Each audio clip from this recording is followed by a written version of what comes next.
ដោយសារតែអាកាសធាតុមានការប្រែប្រួលខ្លាំងនៅពេលបច្ចុប្បន្ននេះកសិករដែលដាំដុះដំណាំស្ពៃក្តោបគួរគិតគូរពីចំណុចសំខាន់ៗដូចជាការប្រើប្រាស់ពូជធន់នឹងកម្ដៅថ្ងៃខ្លាំងការប្រើប្រាស់ជីធម្មជាតិដូចជាជីកំប៉ុស្តគោកនិងកំប៉ុស្តទឹកឲ្យបានច្រើនដើម្បីរក្សាសំណើមក្នុងដីការប្រើប្រាស់ទឹកឲ្យមានប្រសិទ្ធភាពស្រោចស្រពដោយដំណក់ទឹកនិងប្រើផ្លាស្ទិកគ្រប់រងការប្រើជីដែលមានសារធាតុប៉ូតាស្យូមដើម្បីធ្វើឲ្យស្លឹកក្រាស់ហើយធន់នឹងកម្ដៅថ្ងៃខ្លាំងការថែទាំការប្រមូលផលនិងការលក់ដូរ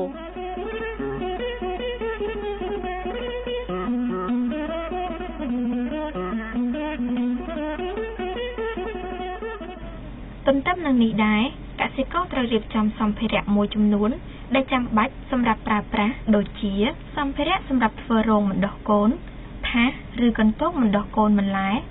ល្បាយដីសម្រាប់បណ្ដុះកូនបន្លែផ្លាស្ទិកគ្រប់រងខ្នាតសម្រាប់វាស់ចន្លោះគុម្ពកំប៉ុងសម្រាប់ចោះផ្លាស្ទិកនិងសម្ភារៈផ្សេងៗជាដើម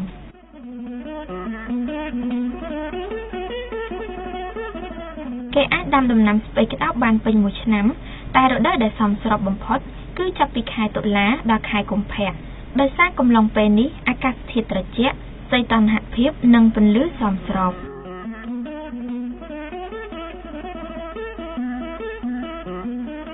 1. ការជ្រើសរើសទីតាំងដាំស្ពៃក្តោបការដាំស្ពៃក្តោបនៅរដូវប្រាំងគួរជ្រើសរើសទីតាំងដែលនៅជិតប្រភពទឹកដើម្បីងាយស្រួលបូមទឹកសម្រាប់ស្រោចស្រពចំណែកការដាំនៅរដូវវស្សាគួររកទីកន្លែងខ្ពស់និងមិនលិចទឹក 2. ការជ្រើសរើសពូជពូជស្ពៃក្តោបមាន3ប្រភេទគឺពូជពណ៌ស្វាយពណ៌ក្រហមនិងពណ៌សពូជពណ៌សនេះចែកចេញជាពីរទៀតគឺពូជមួយមានក្តោបតូចដែលកសិករហៅថាពូជក្បាលស្វានិងពូជដែលមានក្តោបធំ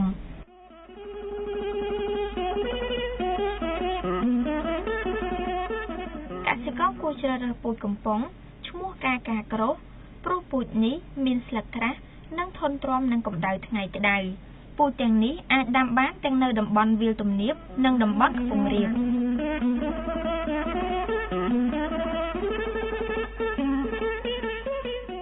3. ការធ្វើរងបណ្ដុះកូនស្ពៃក្តោបដើម្បីទទួលបានកូនស្ពៃក្តោបល្អកសិករត្រូវធ្វើរងបណ្ដុះកូនដោយអនុវត្តតាមបច្ចេកទេសដូចខាងក្រោមសង់រងបណ្ដុះនៅកន្លែងដែលមានពន្លឺគ្រប់គ្រាន់ដំបូលត្រូវមានពន្លឺថ្ងៃចាំងចូលគ្រប់គ្រាន់ដល់កូនបន្លែដំបូលកៅស៊ូប្រក់រងមានកម្ពស់ប្រមាណ60 សង់ទីម៉ែត្រពីរានបណ្ដុះកូនហើយប្រវែងមិនដោយនិងទទឹងដំបូលអាស្រ័យតាមទំហំរានបណ្ដុះកូនអត្ថប្រយោជន៍នៃការប្រក់ដំបូលផ្លាស្ទិកនេះគឺជួយការពារកូនស្ពៃមិនឲ្យរលួយនៅរដូវវស្សានិងកាត់បន្ថយកម្ដៅនៅរដូវប្រាំងរងបណ្ដុះកូនគួរមានកម្ពស់ពី 1,5 ម៉ែត្រទៅ 2 ម៉ែត្រហើយត្រូវគ្របដំបូលផ្លាស្ទិកពណ៌សដើម្បីកាត់បន្ថយកម្ដៅនិងការពារទឹកភ្លៀងកុំឲ្យរលួយកូនដំណាំរានបណ្ដុះកូនគួរមានកម្ពស់កន្លះម៉ែត្រពីដីដោយយកបន្ទះឫស្សីបន្ទះក្តារឬស្លឹកដូងក្រាលបាតបន្ទាប់មកក្រាលដីពីលើសម្រាប់ដាក់កន្ទោងត្រូវយកសំណាញ់ព័ទ្ធជុំវិញរានបណ្ដុះកូនដើម្បីការពារសត្វល្អិតបំផ្លាញកូនស្ពៃ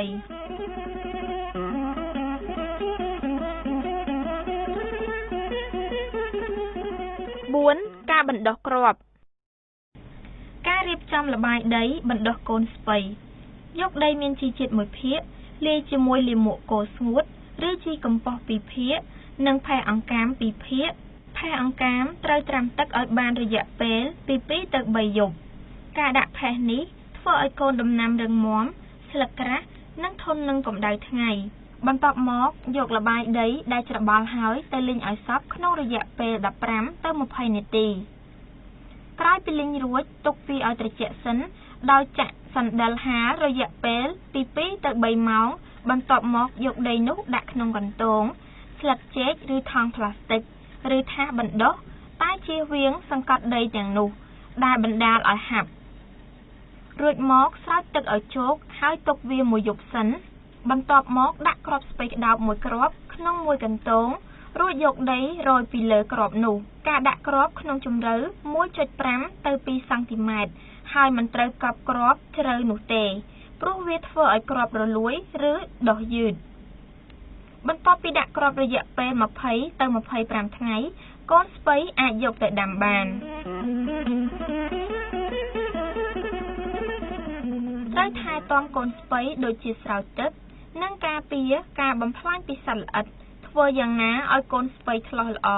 យកទៅដាំ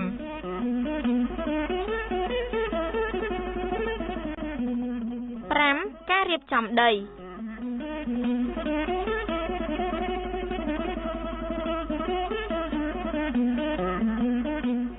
ភ្ជួររាស់ដីហើយហាលទុកចោលពី 7 ទៅ 10 ថ្ងៃដោយភ្ជួរក្នុងជម្រៅពី 15 ទៅ 25 សង់ទីម៉ែត្រការភ្ជួរឲ្យបានពី 2 ទៅ 3 ដងដើម្បីត្រឡប់ស្មៅឲ្យចូលក្នុងដីឲ្យរលួយទៅជាជីសម្រាប់ពងដុកដឿសម្រាប់សត្វល្អិតដែលមាននៅក្នុងដី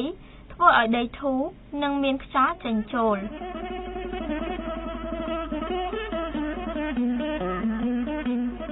ការលើករងសម្រាប់ដាំយើងត្រូវលើករងដាំកូនស្ពៃឲ្យរួចរាល់មុនអាយុកូនស្ពៃដែលត្រូវដាំ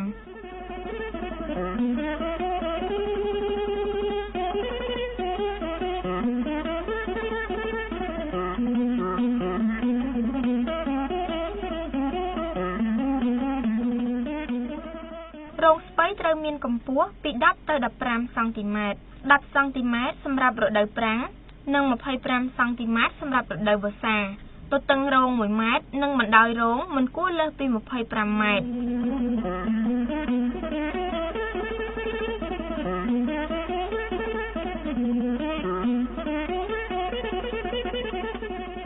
ការលើករងវែងពេកធ្វើឲ្យកសិករពិបាកចូលស្រោចទឹកធ្វើស្មៅដាក់ជីបាញ់ថ្នាំនិងប្រមូលផល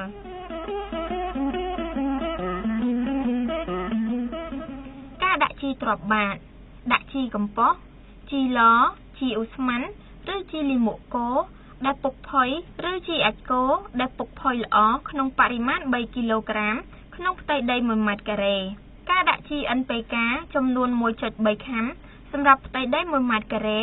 ឬ 1 ស្លាបព្រាបាយក្នុង 1 រណ្ដៅដាក់ផែ1ក្តាប់ក្នុង 1 រណ្ដៅហើយច្របល់លាយឲ្យសព្វជាមួយដីមុនពេលដាំប្រសិនបើមិនប្រើជីគីមីតាមរូបមន្តខាងលើនេះទេ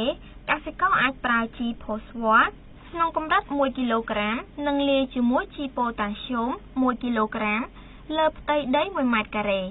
ការប្រើផេះនិងជីប៉ូតាស្យូមធ្វើឲ្យស្ពៃក្តោបមានស្លឹកក្រាស់ដែលអាចធន់ទ្រាំនឹងអាកាសធាតុក្តៅក្នុងរដូវប្រាំងនិងភ្លៀងធ្លាក់ខ្លាំងនៅរដូវវស្សា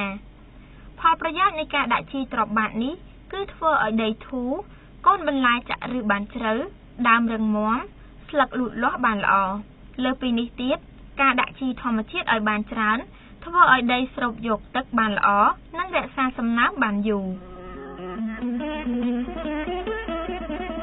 ការស្រោចទឹកលើរងមុនដាំត្រូវស្រោចទឹកលើរងឲ្យបានសព្វល្អ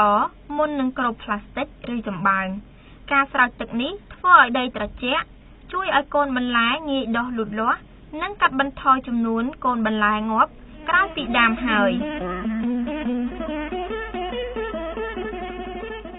ការគ្រប់គ្រងបន្ទាប់ពីដាក់ជីទ្រាប់បាតនិងស្រោចស្រពទឹកលើករងហើយយើងត្រូវយកផ្លាស្ទិកមកគ្របរងផ្លាស្ទិកគ្របដីនិងរបៀបប្រើយើងដំឡើងផ្លាស្ទិកតាមរងដំណាំបន្លែនីមួយៗដោយវិធីខាងក្រោមទាញដុំផ្លាស្ទិកតាមបណ្ដោយរងដោយយកស្រទាប់ផ្លាស្ទិកពណ៌សដាក់លើស្រទាប់ផ្លាស្ទិកពណ៌ខ្មៅដាក់ក្រោម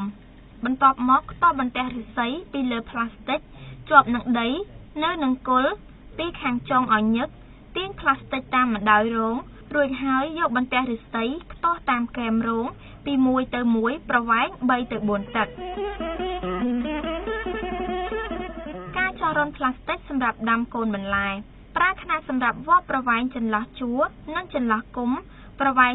0.6 សង់ទីម៉ែត្រចោះទម្លុះផ្លាស្ទិកដោយប្រើកំប៉ុងឬទុយោជ័រដែលមុតស្រួចទុកជាកន្លែងសម្រាប់ដាំកូនស្ពៃក្តោបកំប៉ុងសម្រាប់ចោះរណ្ដៅគួរមានមុខកាត់1តឹកកន្លះអត្ថប្រយោជន៍នៃការគ្របរងផ្លាស្ទិកវាមានប្រយោជន៍ជាច្រើនដូចជារក្សាជីជាតិដីជៀសវាងការបាត់បង់ជីមិនឲ្យស្មៅដុះកាត់បន្ថយជំងឺនិងសត្វល្អិតចង្រៃដីរងមិនហាប់ធ្វើឲ្យឫសដំណាំងាយចាក់បានស្រួលកាត់បន្ថយការជន់ទឹកដំណាំនៅរដូវវស្សាកាត់បន្ថយការហូរច្រោះដីរងដំណាំការគ្របផ្លាស្ទិកលើរងជួយរក្សាសំណើមក្នុងដីធ្វើឲ្យការប្រើប្រាស់ទឹកមានប្រសិទ្ធភាពសន្សំសំចៃទឹកពិសេសពេលអាកាសធាតុក្តៅ